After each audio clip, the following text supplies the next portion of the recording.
ভাইরা আমার, একটু চিন্তা করেন, এই দুনিয়ার জীবন ক্ষণস্থায়ী এক জীবন। আপনি আমি চলে যাবে এই দুনিয়াতে। ভালো কাজ করলে জান্নাত, খারাপ কাজ করলে জাহান্নাম।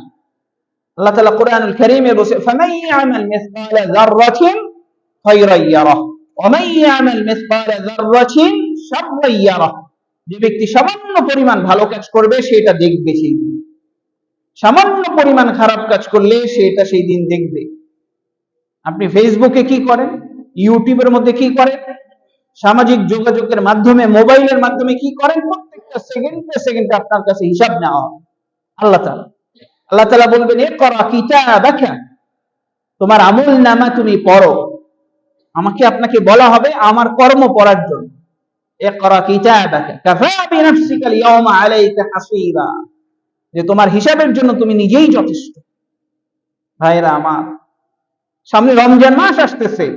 রমজান মাস হচ্ছে আমার আমল নামাকে বাড়ানোর মাস, আনুগত্যের মাস আসতেছে। এর জন্য একটু চেষ্টা করেন, তাই না? একটু আপনার ফিকির করেন, নিজেকে সংশোধন করার চেষ্টা করেন। চিরস্থায়ী এক জগৎ জান্নাত, আখিরাত চিরস্থায়ী এক জগৎ।